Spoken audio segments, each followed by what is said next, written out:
நீங்க கேட்டுட்டு இருக்கீங்க ரெயின்போ எஃப்எம் 101.4. எஸ் அஃப்கோர்ஸ் இன்னைக்கு ஹலோ டாக்டர் நிகழ்ச்சியில் தான் இணைஞ்சிருக்கீங்க.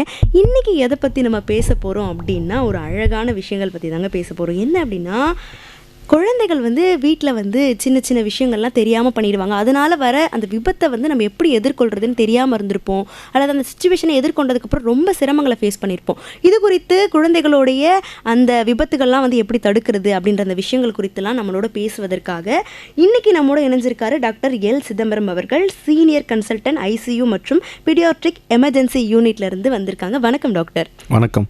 நலமா இருக்கீங்களா டாக்டர்? நலமா இருக்கேன். நீங்கள் எப்படி இருக்கீங்க? சூப்பராக இருக்கேன் டாக்டர். இன்னைக்கு நிறைய விஷயம் நம்ம பேச போகிறோம்.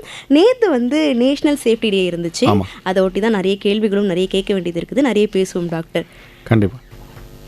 வணக்கம். வணக்கம். வணக்கம், சொல்லுங்க. வணக்கங்க. பொன்னேரி ஜெகண்டையிலேருந்து கலீல் அஹமது பேசுகிறேன். டாக்டர் கிட்ட பேசலாமா? கண்டிப்பாக சார், பேசுங்க. வணக்கம். வணக்கம். எப்படி இருக்கீங்க? நல்லா இருக்கேன் டாக்டர். நீங்க நல்லா இருக்கீங்களா? நல்லா இருக்கேன். நல்லா இருக்கேன். நீங்க எல்லாம் நல்லா இருந்தா நாங்களும் நல்லா இருக்க முடியும். தேங்க்யூ. உங்க விஷயத்துக்கு ரொம்ப தேங்க்ஸ். கண்டிப்பா டாக்டர். எங்க ஏரியால பாத்தீங்கன்னா சமீபத்துல ஒரு குழந்தை பாத்தீங்கன்னா காயின்ஸ் முழுகிட்டான் குழந்தை. அவங்க பேரண்ட்ஸ் பாத்தீங்கன்னா அவங்க பெற்றோர், அவங்க வீட்டுக்காரர் இல்ல, நைட் டைம் அவங்க வீட்டுக்காரர் வீட்டுக்கு வேலைக்கு போய் எங்கேயோ போயிட்டா போல. இந்த ஏரியால போகும்போது ஒரே பரபரப்பு, கிரௌடு, கிரஷ். என்னன்னு பார்த்தா அந்த அம்மா ஓன்னு கீழே ஊந்து அழுகுறாங்க, என் பிள்ளைய காப்பாத்துங்கன்னு. உடனே ஒரு பெரியவர் வந்தாரு. காதுல கான்சியஸ் வரணும்ட்டு காதுல ஊன்னு கத்துறாரு. அந்த குழந்தை கண்ணு முழிக்கிறான். உடனே ஆட்டோ பிடிச்சி உடனே ஆஸ்பத்திரிக்கு ஏற்றி அமிச்சேன் டாக்டர். இது மாதிரி அவங்க என்னென்ன மனநிலையில இருக்காங்க அதை பத்தி கொஞ்சம் சொல்லுங்க. என்னென்ன பண்ணக்கூடாதுன்னு சொல்லுங்க சார். ஓகே, ரொம்ப முக்கியமான கேள்வி நீங்கள் கேட்டது. ஸோ இந்த காயின்ஸு இதை வேறு ஏதாவது திங்ஸ் குழந்தைங்க எடுத்து முழுங்கிறாங்க, அவங்க விளையாட்டுத்தனமாக முழுங்கிறாங்கல்ல. ஸோ இது எல்லாமே ஒன்று ரொம்ப சிம்பிளாகவும் முடிஞ்சல, இல்லை ரொம்ப ஆபத்தான விஷயமாகவும் மாறலாம். ஸோ இந்த காயின்ஸ் பொறுத்த வரைக்கும் முழுங்கினாங்கன்னா, நம்ம நார்மலாக வாய் வழியாக முழுங்கும்போது 2 பார்ட் இருக்குது முழுங்கின அப்புறம். ஒன்று நம்ம சுவாசிக்கும் கோலாய் அப்படின்னு சொல்லுவோம், வின் பைப்பு. இன்னொன்று உணவு செல்லும் கோலாய், ஃபுட் பைப். ஓகேங்களா? இதில் இப்போது காயினை பொறுத்த வரைக்கும் அது ஃபுட் பைப்புக்குள்ளே தாண்டி போயிடுச்சு அப்படின்னா அது நார்மலாக அப்படியே மோஷனில் வெளியில் வந்துடும், ஸ்மாலர் சைஸ் காயின் இருந்தால். பட் இப்போ நான் சொல்கிற மாதிரி சுவாசிக்கிற கோலாய் வின் பைப்புக்குள்ளே போச்சுன்னா அது மூச்சு விடுறதுக்கே கஷ்டமாயிடும் பாப்பாவுக்கு. ஸோ காயின் முழுங்கின குழந்தைங்கள இமீடியட்டாக நம்ம ஹாஸ்பிட்டல் தான் கூட்டிகிட்டு போகணும். நம்ம என்ன ட்ரை பண்ணலாம் அப்படின்னா, இப்போ கொஞ்சம் பெரிய குழந்தையா இருந்தாங்கன்னா குழந்தை பின்னாடிலேருந்து கட்டி பிடிச்சிட்டு, ஹெம்லிக் மேனுவர் அப்படின்னு இங்கிலீஷில் சொல்லுவோம் நாங்கள். குழந்தைய பின்னாடிலேருந்து கட்டி பிடிச்சிட்டு வயரில் ப்ரெஸ் பண்ணிங்கன்னா பை அந்த நம்ம கொடுக்குற ஃபோர்ஸில் ஏதாவது தொண்டையிலேருந்து வெளியில் வந்தால் வரலாம். இது ஒன் திங் நம்ம எமர்ஜென்சிக்கு நம்ம எங்கேயோ வெளியில் நடக்குது, வீட்டில் நடக்குது அப்படின்னா ட்ரை பண்ணலாம். என்ன நம்ம பண்ணக்கூடாது அப்படின்னா, வாய்க்குள்ளே கை போட்டு அதை எடுக்க ட்ரையே பண்ணக்கூடாது. ஏன்னா 99% ஆஃப் டைம் என்ன பண்ணுவோம், உள்ளே தள்ளி விட்ருவோம். ஸோ ஏதாவது முழுங்கிருக்காங்கன்னா குழந்தையே இரும சொல்லலாம். கொஞ்சம் பெரிய குழந்தைனா இருமுனாங்கன்னா வெளியில் வந்துடும். பட் நம்ம கையை உள்ளே வைக்கக்கூடாது. ஸோ ஒன்று இரும சொல்லலாம், ரெண்டாவது இந்த மாதிரி இந்த பின்னாடிலேருந்து வயிற்று அழுத்துனா அவங்க இருமி வெளியில் கொண்டு வந்துடலாம். இது 2 நம்ம பண்ணலாம். பட் 3வது விஷயம், ஆப்வியஸ்லி நீங்கள் கரெக்டாக பண்ண மாதிரி உடனே நம்ம ஹாஸ்பிட்டலுக்கு கூட்டிகிட்டு போகணும் பாப்பாவை. ஸோ அது அந்த காயின் எங்கே இருக்குன்னு பார்த்துட்டு அதுக்கேற்ற மாதிரி நம்ம என்ன நெக்ஸ்ட் ஸ்டெப் எடுக்கணுமோ எடுக்கலாம். ஓகே, அழகாக சொன்னீங்க டாக்டர். நன்றி டாக்டர். Thank you sir. அடுத்த நேயர் இருக்காங்க டாக்டர், பேசிடுவோம். பேசலாம். வணக்கம் ரெயின்போ. வணக்கம் மேடம். நான் கோணிமேட்ல குமார் பேசுறேன் மேடம். டாக்டர் வணக்கம் டாக்டர். வணக்கம். எப்படி இருக்கீங்க? நல்லா இருக்கேன் டாக்டர். நீங்க நல்லா இருக்கீங்களா? நல்லா இருக்கேன். இப்போ பாத்தீங்கன்னா இப்போ சின்ன குழந்தைங்க, அதாவது பாத்தீங்கன்னா ஒரு என்ன சொல்றதுன்னா 1 வயசு 1.5 வயசு குழந்தைங்க, சின்ன குழந்தைங்க இப்போ முட்டி இது பண்ணி செய்யுங்க. அந்த குழந்தைங்க பாத்தீங்கன்னா இப்போ தாய்மாருங்க, அதாவது ஒரு டீ எடுத்து வைப்பாங்க, இல்லை ஒரு சுடுதண்ணி இது பண்ணுவாங்க, ஏதாவது ஒரு பாத்திரத்தை வைப்பாங்க. அதாவது அதில் டீ ஏதாச்சும் ஒரு இது சொல்றது புரியுதுங்களா? புரியுது. அதாவது இந்த சூடா இருக்க பொருள் வைக்கும்போது அதுலேருந்து பாப்பாக்கு தீ விபத்து மாதிரி ஏற்பட்டுருது. ஆமா, அது ஏதாவது ஆச்சுன்னா அந்த நேரத்தில் அந்த தாய்மாருங்க என்ன பண்ணணும், எப்படி பண்ணணும், அதை தெளிவாக சொல்லுவாங்க. நான் சொல்கிறேன், சிம்பிளாக தெளிவாக சொல்கிறேன் நான். ஸோ இது நம்ம காமனாக அடுத்து நம்ம வீட்டில் ஃபேஸ் பண்ணக்கூடிய, ஏதாவது ஒரு சூடாக ஒரு டம்ளரில் டீ வச்சுருந்தாங்க, அது பாப்பா தள்ளி விட்டு அவங்க மேலே கொட்டிடுச்சு, அந்த மாதிரி இது ரொம்ப அடிக்கடி நடக்கக்கூடிய விஷயம். ஸோ ஃபஸ்ட்டு நம்ம வீட்டில் அவாய்ட் எப்படி இதை தவிர்க்கணும்னு பார்க்கணும். ஸோ சூடான பொருட்கள் குழந்தையோட ரீச்சில், குழந்தையோட உயரத்தில் இருக்கவே கூடாது. அது இன்னும் நல்ல ஹைட்டான மேடையில் அந்த மாதிரி தான் இருக்கணும் தவிர்க்கிறதுக்கு.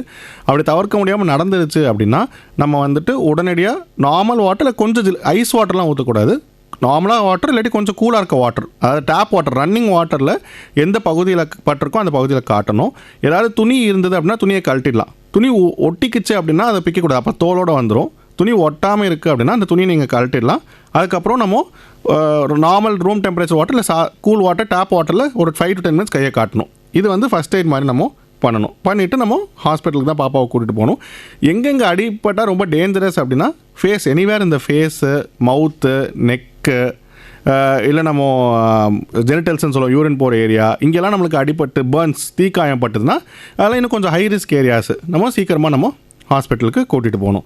ஸோ இதை உடனடியான பண்ண வேண்டிய விஷயங்கள் வந்து துணி எடுத்துடணும், ஒட்டிகிட்டு இருந்த துணியை எடுக்கக்கூடாது, டேப் வாட்டரில் கையை கொண்டு போய் காட்டணும். ஓகே சார், சூப்பராக வந்து சொல்லியிருந்தீங்க. அடுத்ததாக ஒரு நேர் இருக்காங்க, வந்துகிட்டே இருக்காங்க. அதாவது வந்து நிறைய கேள்விகளோட இன்றைக்கி இருக்காங்க போல். உங்ககிட்ட அப்படியே கேள்வி நிறைய கேட்கறதுக்கு வெயிட் பண்ணிட்டு இருக்காங்க. அடுத்த நேயர். வணக்கம் ரெயின்போ. வணக்கம் சகோதரி, டாக்டர் கிட்ட பேசுறாங்களா? நான் வேலூர்ல சாமிநாதன் பேசுறேன். பேசலாம், சொல்லுங்கள் ஐயா. வணக்கம் ஐயா. வணக்கம். வணக்கம் ஐயா, இந்த நம்ம செல்போன் சார்ஜரை வந்து போட்டுட்டு அப்படியே கீழே விட்டுட்டு இருப்பாங்க. செல்போன் எடுத்துட்டு அது குழந்தைங்க போயிட்டு வாய்க்குள்ள வைக்கும். இந்த எலக்ட்ரிக் ஆக்சிடென்ட் தான் பெரும்பாலும் நடக்குது. ஓல்ல அந்த குழந்தைங்களுக்கு தெரியாது. என் அக்கா பையன் அந்த மாதிரிதான் ஒரு ஆக்சிடென்ட் ஆகுது இருந்தது. நான் பார்த்துட்டு தட்டி விட்டுட்டு கையில ஒரு நம்ம நீடில் மாதிரி ஒண்ணு, அந்த டெய்லர் மிஷின், அதை கொண்டு போயிட்டு கரெக்டா ஃபேஸ்ல வந்து உள்ள சொருகிட்டுக்கலாம். ஐயோ, ஓகே. தட்டி இது பண்ணிட்டேன். இன்னைக்கும் அதான் சொல்லுவான். இப்போ டெய்லர் மிஷின்ல உட்கார்றான், கம்பெனில ஒர்க் பண்ணிட்டு இருக்கான். இந்த மாதிரி எலக்ட்ரிக் ப்ராப்ளம் தான் நிறைய வந்து வீட்டுல நடக்குது ஐயா. அது கொஞ்சம் விளக்கமா நம்ம நேயர்களுக்கு தெரியுற மாதிரி கொஞ்சம் சொல்லுங்க. நான் சொல்கிறேன். முதல்ல நீங்கள் இந்த மாதிரி நன்றி. நன்றி. ஸோ முதல்ல அதாவது நம்ம பப்ளிக் வந்து அவேராக இருக்குது ரொம்ப முக்கியம். இப்போ எப்படி நம்ம நேயர் சொன்னாங்க, அவங்க வந்து பார்த்துட்டு அதை போய் தவிர்த்தாங்க அப்படின்றதுல, தவிர்க்கிறத விட ஒரு பெரிய விஷயம் மருத்துவத்தில் இருக்கவே முடியாது. ஆப்வியஸ்லி வந்த அப்புறம் நம்ம சரி பண்ணி தான் ஆகணும். பட் வரதுக்கு முன்னாடி தவிர்க்கிறதுன்றது ரொம்ப ரொம்ப முக்கியமான விஷயம். ஸோ அந்த மாதிரி வந்து எலக்ட்ரிக்கு பொறுத்த வரைக்கும் முடிஞ்ச அளவுகளில் ஸ்விட்செல்லாம் ஹைட்டில் இருக்கணும். ஸ்விட்சஸ்க்கு எல்லாமே இப்போ சேஃப்டி ஸ்விட்சஸ் வருது, குழந்தைங்க கையை உள்ளே விட முடியாது, சேஃப்டி ஸ்விட்சஸ் வருது. அந்த மாதிரி ஸ்விட்சஸ் தான் போட்டிருக்கணும். ஓகேங்களா? எங்கெல்லாம் முடியுமோ அப்படி முடியாத இடத்துல அட்லீஸ்ட் ஸ்விட்சஸ் வந்து ஹைட்டில் இருக்கணும். குழந்தைங்களுக்கு மல்டிபிள் டைம்ஸ் மல்டிபிள் வேஸில், இப்போ ஒரு கார்ட்டூன் மாதிரியோ இல்லை அவங்க ஃப்ரெண்ட்ஸை வச்சோ இந்த மாதிரி போய் தொட்டால் அடிப்படும், அடிப்பட்டால் ஊசி போடுவாங்க, அந்த மாதிரி நம்ம மல்டிபிள் டைம்ஸ் எக்ஸ்பிளைன் பண்ணிக்கணும். இதெல்லாம் பண்ணால் தவிர்க்க முடியும். தவிர்க்க முடியாமல் நடந்துருச்சு அப்படின்னா எலக்ட்ரிக் பர்ன்ஸ் பொறுத்த வரைக்கும் இமீடியட்டாக ஹாஸ்பிட்டல் போகணும். ஏன்னா எலக்ட்ரிக் பர்ன்ஸ் வந்து வெளியில் ஒன்றுமே தெரியாமல் இருக்கலாம் சம்டைம்ஸ். ஏன்னா அந்த கரண்ட் வந்து ஒரு ஆர்க் மாதிரி பாஸ் ஆகும். இப்போ கையில் டச் பண்ணுறாங்கன்னா அந்த ஆர்க் வந்து கையிலேருந்து ஸ்டார்ட் ஆகி கால் வழியாக போய் எக்ஸிட் ஆகுதுன்னு வச்சுக்கோங்களேன். அந்த ஃபுல் பாத்வே கையிலேருந்து அது காலுக்கு போகிற ஃபுல் ஒரு மேப் மாதிரி நினச்சிக்கோங்களேன். அந்த ஃபுல் ரூட் ஃபுல்லாகவே எங்கே வேணால் இன்ஜுரி நடக்காமலும் இருக்கலாம், நடக்கலாம். அது நடக்காமல் இருக்கா நடந்திருக்கான்னு தெரியறதுக்கு ஹாஸ்பிட்டல் போனால் மட்டும்தான் தெரிய முடியும். ஸோ எலக்ட்ரிக் பர்ன்ஸ் பொறுத்த வரைக்கும் இமீடியட்டாக ஹாஸ்பிட்டல் போகணும். வெளியில் தெரியிற காயங்களை விட எலக்ட்ரிக் பர்ன்ஸ் வந்து உள்காயங்கள் நிறைய பட வாய்ப்பு இருக்குது. ஸோ அந்த உள்காயங்கள் என்னென்னு நம்ம ஹாஸ்பிட்டலுக்கு போனால் மட்டும்தான் தெரியும். ஸோ எலக்ட்ரிக் பர்ன்ஸில் ஹாஸ்பிட்டல் இமீடியட்டாக கூட்டிட்டு போகணும். நிறைய உள்காயங்கள் பண்ணலாம். ஸோ வெளியில் பாப்பா பார்க்குறதுக்கு புண்ணு இல்லை அப்படின்னு நம்ம விட்டுறக்கூடாது. பட் இந்த செல்ஃபோன் சார்ஜஸ்லாம் வந்து யூஸ்வலி ஒன்றும் பிரச்சனை வரக்கூடாது, பட் ரேராக பிரச்சனை வரலாம். பட் மேஜர் ப்ராப்ளம்ஸ் வந்து ஸ்விட்சஸில் தான் இருக்குது. ஸ்விட்சஸ்ஸு எங்களுக்கு ஒரு 1 or 2 years முன்னாடி ஒரு ரொம்ப சேட் நிகழ்வு. ஒரு குழந்தை வந்து மாடியில் விளையாடிட்டு இருந்திருக்காங்க, தாம்பரம் தாண்டி ஏதோ ஒரு வீட்டில். மேலே அப்படியே ஜம்ப் பண்ணி பிடிச்சிருக்காங்க, பார்த்தா ஒரு எலக்ட்ரிக் கம்பி. அப்படியே அவங்க பிடிச்ச கையிலேருந்து ஆரம்பித்து ஃபுல்லாக பர்ன்ஸு, விரல்லேருந்து ஆரம்பித்து ஆர்ம்ஸ் வரைக்கும். கரெக்டான டைமுக்கு அவங்க கூட்டிகிட்டு வந்துட்டதுனால யூஸ்வலி இந்த மாதிரி பர்ன்ஸ்லாம் ஆகும்போது எலக்ட்ரிக் பர்ன்ஸ் அது மோஸ்ட் டேஞ்சரஸ் பர்ன்ஸ்னு சொல்லுவோம் நாங்கள். ஏன்னா அப்படியே தோலை அழுகிரும், நெக்ரோசிஸ்ன்னு சொல்லுவோம் நாங்கள். உள்ளே இருக்க மசில் போன் வரைக்கும் டேமேஜ் பண்ணலாம், ஹார்ட் டேமேஜ் பண்ணலாம், இந்த மாதிரி மல்டிபிள் ஆர்கன் இன்ஜுரிஸ் வரலாம் எலக்ட்ரிக் பர்ன்ஸில். ஸோ சீக்கிரமான டைமுக்கு கூப்பிட்டு வந்தால் முடிஞ்ச அளவுக்கு ஆர்கன்ஸோட டேமேஜை நம்ம தவிர்க்கலாம். சில டைம் தவிர்க்க முடியாமலும் இருக்கலாம் எலக்ட்ரிக் பர்ன்ஸ் பொறுத்த வரைக்கும். பட் எலக்ட்ரிக் பர்ன்ஸ் பொறுத்த வரைக்கும் it is a much bigger emergency. இப்போது நீங்கள் சொல்கிறீங்க டாக்டர், இந்த விபத்து தான் வந்து ரொம்ப பெரிய பாதிப்பு ஏற்படுத்தும். இதை ரெக்கவர் பண்ணுறதுக்கு எவ்வளோ நாட்கள் எடுத்துக்கும் டாக்டர்? அது எந்த அளவுக்கு அடிபட்டிருக்குன்றதை பொறுத்து இருக்குது, எந்த அளவுக்கு வோல்டேஜ் கரண்ட் பாஸ் ஆச்சுன்றதுக்கு பொறுத்து இருக்குது. இப்போ சாதாரண ஸ்விட்சஸ்லாம் ஒன்றுமே நடக்காமல் கூட இருந்துடலாம். பட் இந்த மாதிரி ஹை வோல்டேஜ் வயர்ஸ் நம்ம ஊரில் இன்னும் எல்லா இடத்துலையுமே அண்டர் கிரவுண்ட் வயரிங் வரல, நிறைய இடத்துல கேபிள்ஸ் வரல, ஓவர் ஹெட். ஸோ அந்த மாதிரி ஓவர் ஹெட் கேபிள்ஸில் பாஸ் அந்த voltage will be very high. So அந்த மாதிரி high voltage damages may take even up to 2 weeks 1 month for recovery. Maybe muscle loss, skin loss, other organs damage, அந்த மாதிரிலாம் சின்ன சின்ன electric Burns will heal fast. Okay sir, இப்போ விழிப்புணர்வாக இருக்கணும்னு நேயர்கிட்ட வந்து சொல்லியிருந்தீங்க. எந்த மாதிரியான விழிப்புணர்வை வந்து நம்ம இதெல்லாம் இருக்கணும் அப்படின்னு சொல்வீங்க? ஸோ இப்போ குழந்தைங்களை பொறுத்த வரைக்கும் நம்ம ஒரு பேசிக் செட் ஆஃப் ரூல்ஸ் மாதிரி வச்சுருக்கணும். இப்போ விழிப்புணர்வுன்றதுனால நம்ம குழந்தை எதுவும் பண்ண விடாமல் இருக்கக்கூடாது. ஆனால் பண்ணும்போது குழந்தைங்களுக்கு இது பண்ணக்கூடாது, இது பண்ணால் ஆபத்து வரும் அப்படின்னு தெரியணும். ஆனால் அது குழந்தைங்க உடனே கேட்க மாட்டாங்கல்ல. கரெக்ட், உடனே கேட்க மாட்டாங்க குழந்தைங்க, எஸ்பெஷலி லெஸ் தென் 10 இயர்ஸ் குழந்தைங்களாம் உடனே கேட்க மாட்டாங்க. ஸோ அதனால ஸ்ட்ரிக்டாக சில திங்ஸ்லாம் அவங்க ரீச்லேயே இருக்கக்கூடாது. இப்போ நம்ம அடல்ட் சாப்பிட்ற மெடிசன்ஸ் எதுவுமே குழந்தைங்க ரீச்லேயே இருக்கக்கூடாது. டைனிங் டேபிள் இருந்தால் எடுத்து போட்டுருவாங்க வாயில் அவங்க. ஸோ அதெல்லாம் ஒரு க்ளோஸ்ட் லாக்கர்லையோ இல்லை ஹைட்டாக இருக்க லாக்கர்லையோ இருக்கணும். Burns is very common. So நம்ம விளக்கேற்றுறோம் அப்படின்னா அந்த டைமில் பாவாடை, இப்போ எஸ்பெஷலி இந்த கார்த்திகை தீபம் தீபாவளிலாம் பாவாடை சட்டை போட்டுட்டு கிராக்கர் பண்ணவே கூடாது. Definitely Burns instance will be higher. So burn பண்ணுறாங்கன்னா டைட்டர் க்ளோத்திங், லூஸ் க்ளோத்திங் இருந்தால் ஃப்ளை ஆகும், அது மேலே தீக்காயம் ஏற்படலாம். ஸோ அந்த மாதிரி ப்ரிவெண்ட் பண்ணணும். அதுக்கப்புறம் யாராவது ஒருத்தர் எப்போதுமே குழந்தைங்க மேலே அட்லீஸ்ட் லெஸ் தென் 5 இயர்ஸ் பாப்பா, சின்ன பாப்பாலே யாராவது ஒரு கண்காணிச்சிட்டே இருக்கணும். வேறு ஆப்ஷனே கிடையாது. ஏதாவது டக்குன்னு எடுத்து அவங்க வாயில் போட்டுருவாங்க. நம்ம என்னதான் முடிஞ்ச அளவுக்கு அவங்க அவுட் ஆஃப் ரீச் இருக்கணும்னு நினச்சாலும் அந்த மாதிரி நடக்கலாம். ஓகே டாக்டர், நிறைய விஷயங்கள் சொல்லியிருந்தீங்க. தொடர்ந்து நிறைய விஷயங்கள் பேச இருக்கும். ஒரு விளம்பர இடைவெளி தான் டாக்டர். அது கேட்டுட்டு இப்போ ரீசெண்டாக நீங்கள் உங்களுக்கு பிடிச்ச பாட்டு வேற கேட்டோம். அடுத்த பாடலும் கேட்க இருக்கும். ஒரு விளம்பர இடைவெளிக்கு அப்புறம் பேசுவோம் doctor. Okay. Hello Rajesh sir, நாங்கள் போலீஸ் ஸ்டேஷன்ல இருந்து பேசுகிறோம். மறுபடியுமா? உங்களை டிஜிட்டல் அரெஸ்ட் பண்ணியிருக்கோம். பக்கத்து ரூமுக்கு போங்க தனியா. உங்க பார்சல்ல ட்ரக்ஸ் இருந்திருக்கு. கம்பி எண்ணணும். 10 லட்சம் கொடுங்க, தப்பிக்கலாம். சார் இவ்வளவு எங்கிருந்து? ஒரு லிங்க் அனுப்பியிருக்கேன். இப்போ ப்ராசஸிங்க்கு 2 லட்சம் போடுங்க, பாக்கி அப்புறமா. சார் 2 லட்சம் என்னாச்சப்பா? அம்மா இவரு சொல்றாரு என்னோட பார்சல்ல ட்ரக்ஸ் இருந்துதான். அடே, கட் பண்ணிட்டான். பயப்பட வேண்டாம்பா. டிஜிட்டல் அரெஸ்ட்னு எதுவுமே இல்ல. இதெல்லாம் ஃப்ராடுப்பா. ஃப்ராட்? போலீஸ், பேங்க், RBI இது மாதிரி பேர்ல உங்களுக்கு சைபர் குற்றவாளிகள் தெரிந்து போன் அல்லது வீடியோ கால் வந்தா எச்சரிக்கையா இருங்க. அவங்களுக்கு பணம் எதுவும் அனுப்பாதீங்க. அதோட உடனே போலீஸுக்கு ரிப்போர்ட் பண்ணுங்க. புத்திசாலித்தனமா நடக்கலனா பணத்தை காலி பண்ணிடுவாங்க. RBI சொல்கிறது. விவரமா இருங்க, எச்சரிக்கையா இருங்க. நம்ம சமைக்கிற கேஸ் ஸ்டவ் நல்லதா? கொஞ்சமா கேஸ் செலவு பண்ணணுமா? கேஸ் கசிவு இல்லாம, பாத்திரம் கரிப்பிடிக்காம பாதுகாப்பா கேஸ் ஸ்டவ் பயன்படுத்தணும்னா அதுக்கு ஒரே வழி, இந்திய தர நிர்ணய அமைவனம் வழங்கும் ISI தரச் சான்றிதழ் பெற்ற கேஸ் ஸ்டவ் மட்டும் வாங்குங்க. நிரந்தரமா தரமான வாழ்க்கை வாழுங்க. இந்திய மக்களின் இனிய வாழ்வுக்காகவே ISI தரச் சான்றிதழ் வழங்கும் இந்திய தர நிர்ணய அமைவனம். நேரம் 3:21 ஆயிட்டு இருக்கு. நீங்கள் கேட்டுட்டு இருக்கீங்க ஹலோ டாக்டர் நிகழ்ச்சி. எஸ், இந்த நிகழ்ச்சியில் நீங்கள் கலந்துக்கணும் அப்படின்னு நினச்சிங்கன்னா 044228600038 அப்படிங்கிற எண்ணுக்கு அல்லது 044295205554 அப்படிங்கிற எண்ணுக்கு கால் பண்ணி குழந்தைங்க வீட்டில் தெரியாமல் என்னென்ன விபத்துகள்லாம் ஃபேஸ் பண்ணுறாங்க, அது எப்படி அணுகணும் அப்படின்ட்டு தெரியலன்னா அந்த டவுட்ஸ்லாம் நீங்கள் நம்ம டாக்டர்கிட்ட கேட்டு தெரிஞ்சுக்கலாம். டாக்டர், நேயர்கள் வெயிட் பண்ணிகிட்டே இருக்காங்க, நம்ம பேசிடுவோம். எஸ், வணக்கம் ரெயின்போ. அடடா, ரேடியோட வால்யூம் மட்டும் கொஞ்சம் குறைச்சிக்கிறீங்களா? கம் பண்ணு மேடம். ஓகே சார், சொல்லுங்க, உங்க பேர் சொல்லுங்க. டாக்டர். ஹலோ. சார், எங்க பாப்பாவுக்கு உள்ளங்கையில உள்ளங்கால எல்லாம் வேர்வை தண்ணியா வருதுங்க சார். ஒரே நிமிஷம், உங்க பேர் சொல்லிட்டு. ஸ்டாப் ஆகலைங்க, அது என்ன பண்ணலாம் சார் சொல்லுங்களா? ஐயா, உங்களோட பேர் சொல்லிட்டு நீங்க உங்களோட டவுட்டை கேட்கலாம். உங்க பேர் சொல்லுங்க. ரெடில்ஸ்ல இருந்து பாருங்க. ரெடில்ஸ்ல இருந்து பாரு. சொல்லுங்க சார், இப்ப சொல்லுங்க சார். எங்க பாப்பாவுக்கு 10-11 வயசு ஆகுது. ஓகே. உள்ளங்கையில உள்ளங்காலையும் வேர்வை தண்ணியா வருது. ஓகே. அது ரொம்ப டிஸ்டர்பன்ஸா இருக்கு. அதுக்கு என்ன தீர்வு என்ன புரியல மேடம், கொஞ்சம் சொல்லுங்க. பாப்பாக்கு என்ன 11 வயசு சொன்னீங்களா? ஆமா ஆமா. என்ன வெயிட் இருப்பாங்க பாப்பா? 20 கிலோஸ் 30 கிலோஸ்? ஆமா, 20 அந்த மாதிரி இருப்பாங்க. ஓகே. ஆக்டிவிட்டி எல்லாம் எல்லாமே நார்மலா தான் பண்றாங்க. ஒன்றும் நார்மலா இருக்காங்க. சரி. எழுதுறதுக்கு இப்போ ஸ்கூல்ல எல்லாம் ரொம்ப சொட்டா ஒழுகுதுங்க. ஃபீவர்லாம் ஏதாவது வருதுங்களா? அடிக்கடி ஃபீவர் வருது, அந்த மாதிரிலாம் ஏதாவது இருக்குங்களா? ஃபீவர்லாம் அதெல்லாம் எதுவும் வரல சார். ஓகே.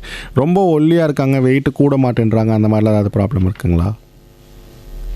அந்த மாதிரிலாம் இல்லை. கொஞ்சம் சொல்ல போனா கொஞ்சம் வீட்டா தான் இருப்பாங்க சார். ஓகே. ரொம்ப ஒல்லியா இருக்க மாதிரிலாம் இல்லை. ஆமா, கொஞ்சம் ஆக்டிவா இருக்க மாதிரின்றாங்க, கொஞ்சம் சோர்ந்து போறாங்க. ஓகே. இதெல்லாம் எத்தனை நாளைக்கு இருக்கு? இது இப்போ நாங்க ஒரு 2 வருஷமா பாக்குறோம் சார். இப்போ அது மாதிரி தான் இருக்குது. 2 வருஷமா இருக்கு. ஓகே. ஆமா. ஸோ இது டாக்டர் கிட்ட காட்டணும். சரி சரி. இது ஒன்றும் பண்ண முடியாது, ஜெனடிக் ப்ராப்ளம் அப்படின்னு சொல்றாங்க. இல்லை இப்போது ஃபஸ்ட்டு வந்து இதனால் பாப்பாவுக்கு என்ன டிஸ்டர்பன்ஸ், இப்போ நீங்கள் சொல்கிறது வந்து நம்ம ஃபஸ்ட்டு நேரில் குழந்தைய பார்க்கணும் இந்த மாதிரி விஷயங்களுக்கு.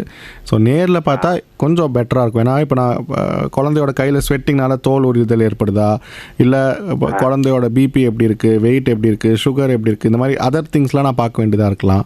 ஓகேங்களா? ஸோ நேரில் பார்க்குறது ரொம்ப ஈஸி. பட் ரேர்லி தைராய்டு பிரச்சனைகள்னால இந்த மாதிரி வெயிட் கூடுதலாக இருக்குது, இல்லை கம்மியாக இருக்குது, இல்லை ரொம்ப குளிர்றது, இல்லை ரொம்ப வேர்த்து போகிறது, இதெல்லாம் தைராய்டு பிரச்சனைகள்னால வரலாம்.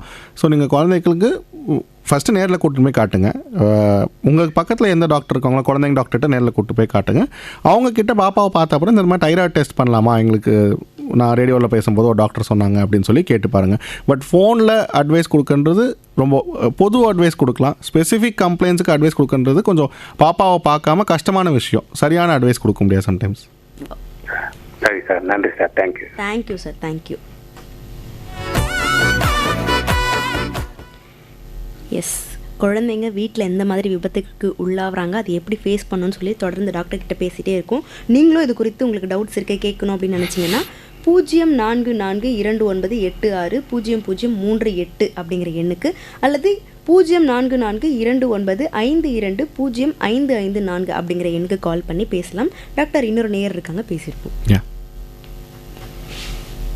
வணக்கம். இல்லை, இணைப்பு கட் ஆயிடுச்சு. இப்போ எனக்கு ஒரு டவுட் இருக்குது டாக்டர், நான் கேட்குறேன். எஸ், என்ன டவுட் அப்படின்னா, இப்போது நிறைய விஷயங்கள் சொல்லியிருந்தீங்க. இதெல்லாம் வந்து காயின் வந்து போடுறது இதெல்லாம் சொல்லியிருந்தாங்க, சூடு வச்சுக்கிறதுலாம் சொல்லியிருந்தாங்க. ஆனால் குழந்தைங்களுக்கு வந்து சின்ன வயசுலேருந்தே சில குழந்தைங்களுக்கு வெளியே விட்டால், மண்ணில் விட்டால் வந்து பிரச்சனை வரும், மண்ணெல்லாம் விடாமல் தூக்கியே வச்சிருங்க அப்படின்னு சொல்லுவாங்க. இது இப்படி இருந்தால் உண்மைதானா? இப்படி இருந்தால் எந்த பிரச்சனையும் இல்லையா? அப்படிலாம் எதுவுமே அவசியம் கிடையாது. இப்போது மோஸ்ட்லி அவங்க பயப்படுறது இந்த வேகமாக மூச்சு விடுறது, மூச்சு வாங்குறது, அலர்ஜி வர்றது, அந்த மாதிரி. அதனால நம்ம விளையாட விடாமல், எல்லா குழந்தைங்களுக்கும் ஃபஸ்ட்டு வராது, அதனால நம்ம விளையாட விடாமல் இருக்கணும்னு அவசியம் கிடையாது. ஸோ குழந்தைங்க விளையாடணும். அப்போ தான் அவங்க ஒரு ஆக்டிவ் லைஃப் ஸ்டைல். இப்போ நம்ம பெரியவங்களாகி வர எல்லா பிரச்சனைகளுமே செடென்ட்ரி லைஃப் ஸ்டைல், உட்காந்தே இருக்கிறனால தான் வருது. ஸோ அந்த ஆக்டிவாக இருக்க பழக்கம் வந்து சின்ன வயசுலேருந்தே வரணும். ஸோ அதனால் இதுக்காக பயந்து விடாமல் இருக்கிறது கண்டிப்பாக பண்ணவே கூடாது. ஓகே டாக்டர், இப்போ மூச்சு வாங்குறதுலாம் இருக்குல்ல, சில குழந்தைகளுக்கு வந்து மூச்சு வாங்கும், மூச்சு திணறல்லாம் ஏற்படும். ஆனால் இப்போ நான் கோல்டு, ஏசி இதிலெல்லாம் நான் என் குழந்தைய வச்சிடலாம், ஆனாலுமே மூச்சு திணறல் ஏற்படுது அப்படின்னு சொல்கிறவங்க இருக்காங்க. இதுக்கான காரணம் என்ன டாக்டர்? ஸோ மூச்சு திணறல் நிறைய காரணங்களால ஏற்படலாம். சாதாரண சளி, இருமல், ஒரு வைரல் இன்ஃபெக்ஷன் வந்து அந்த இன்ஃபெக்ஷன் வந்து லங்ஸ் வரைக்கும் போனால் அதனால் மூச்சு திணறல் ஏற்படலாம், நாங்கள் நிமோனியான்னு சொல்லுவோம். இல்லை அலர்ஜினால மூச்சு திணறல் ஏற்படலாம். இப்போ சில குழந்தைங்களுக்கு வந்து வீசிங் ப்ராப்ளம் இருக்கும். ஸோ வைரல் இன்ஃபெக்ஷன் வந்தால் வீசிங் வந்துடும். இப்போது ஏதாவது ரொம்ப டஸ்ட்டு, ஸ்மோக் இருக்க ஏரியாவுக்கு போனால் வீசிங் வந்துடும். காமனாக இந்த பிஜன் இருக்காங்கல்ல, நம்ம புறாக்களுக்கு ஹைப்பர் சென்சிட்டிவிட்டின்னு சொல்லுவோம். அந்த புறாவோட ஃபெதர்ஸோ அந்த புறாவோட டஸ்ட்டோ இருக்க இடத்துலேருந்து அவங்களுக்கு வீசிங் மாதிரி ப்ராப்ளம் வரலாம். ஸோ இது வந்து அலர்ஜிக் ரியாக்ஷன். இந்த மூச்சு திணறல் வந்து அலர்ஜிக் ரியாக்ஷன், அதனால் வீசிங் வருது, அதனால மூச்சு வாங்குது. ஸோ இதுதான் 2 காமன் காரணங்கள். ஓகே ஓகே டாக்டர், இப்போது மின்சாரம் தாக்குறது இந்த மாதிரி பிரச்சனைகள்லாம் சொல்லியிருந்தீங்க. இப்போ மூச்சு திணறலும் இப்போ நான் கேட்டிருந்தேன் சொல்லியிருந்தீங்க இல்லையா? இப்போது அதுக்கு எந்த மாதிரியான அணுகுமுறைகளை வந்து ஃபேஸ் பண்ணலாம், எந்த மாதிரியான விஷயங்கள்லாம் பண்ணால் இதெல்லாம் கொஞ்சம் வராமல் தடுக்கலான்ற மாதிரி? ஸோ ஃபஸ்ட்டு மூச்சு திணறல் ஃபஸ்ட்டு ஏற்படும் போது கண்டிப்பாக நம்ம நேரில் போய் ஒரு குழந்தைங்க டாக்டரை பார்க்கணும். எதனால் மூச்சு திணறல் ஏற்படுதுன்னு அவங்களுக்கு தெரியணும். இப்போ மூச்சு திணறல் வந்து இன்ஃபெக்ஷனால் வந்திருக்கு அப்படின்னா அந்த இன்ஃபெக்ஷனுக்கு நம்ம மருந்து கொடுப்போம். மூச்சு திணறல் வந்து அலர்ஜினால் வருது அப்படின்னா எதனால் அலர்ஜி வருதோ அதை நம்ம தவிர்க்கணும்னு நினைக்கலாம். இப்போது நிறைய பேரண்ட்ஸ் காமனாக பயப்படுறது வந்து இந்த ஆஸ்மா அப்படின்ற டேர்ம் யூஸ் பண்ணாலே வந்து பேரண்ட்ஸுக்கு ரொம்ப பயமாக இருக்கும். ஐயோ நம்ம குழந்தைங்களுக்கு ஒரு பெரிய நோய் வந்துருச்சு அப்படின்ற மாதிரி. அது அப்படி கிடையவே கிடையாது. ஃபஸ்ட்டு வந்து எல்லா வீசிங்குமே ஆஸ்மாவில் போய் முடியணும்னு அவசியம் கிடையாது. ஓகேங்களா? அப்படி அது ஆஸ்மாவாக இருந்தாலும் அதுக்கு காமனாக ஜஸ்ட் இந்த நெபுலைசர் ஆர் பஃப்னு சொல்லுவோம், அதை எடுத்துக்கிட்டால் அவங்களுக்கு சரியாயிடும். ஸோ அதான் நம்ம எதனால் மூச்சு வாங்குதுன்றது ஃபஸ்ட்டு டாக்டரை பார்க்கணும். அது வைரல் இன்ஃபெக்ஷன்னா அதுக்கான ட்ரீட்மெண்ட்டு. அலர்ஜினா சில அலர்ஜின்ஸ் அவாய்ட் பண்ண முடியும். இப்போ நான் சொன்ன மாதிரி இந்த பிஜன் அந்த ஏரியாவிலேருந்து நம்ம அவாய்ட் பண்ணலாம். ரொம்ப டஸ்ட்டு, ஸ்மோக் வந்து அவாய்ட் பண்ணலாம். சில குழந்தைங்க will have allergy to nuts, especially இந்த கேஷ்யூ நட், பாதாம், ஆல்மண்ட்ஸ், அதுக்கு அலர்ஜி வரலாம். சில குழந்தைங்களுக்கு க்ளூட்டன் அலர்ஜி வரலாம், வீட் அப்படின்னு சொல்லுவோம், அந்த மாதிரி. ஸோ நிறைய வீசிங் ரெக்கரண்ட்டாக வருது அப்படின்னா அப்போ நம்ம அலர்ஜென்ஸை நோக்கி போகணும். பட் நட்ஸில் கூட வருமா டாக்டர்? ரேரா, அதெல்லாம் வந்து ரேரா, எல்லா குழந்தைங்களுக்கும் கிடையாது. பட் இப்போது இந்த மாதிரி வீசிங் வர குழந்தைங்களில் 100 குழந்தைங்களில் ஒரு 2-3 குழந்தைங்களுக்கு அலர்ஜிக் ரியாக்ஷன்ஸ்னால இருக்கலாம் அந்த வீசிங். சம் சில்ட்ரனுக்கு ஜஸ்ட் வைரல் இன்ஃபெக்ஷனால கூட வீசிங் வரலாம். ஓகே டாக்டர், அடுத்து ஒரு நேயர் இருக்காங்க, பேசிடுவோம். வணக்கம் ரெயின்போ. வணக்கம் ரெயின்போ. ஹலோ, வணக்கம். வணக்கம்மா, சொல்லுங்க. பேசலாமா? பேசலாம். உங்க பேர் சொல்லிடுங்க, எங்க இருந்து பேசுறீங்க? ஆவடியில இருந்து ராணி பேசுறேன். ராணி அம்மா பேசுங்க, டாக்டர் இருக்காங்க.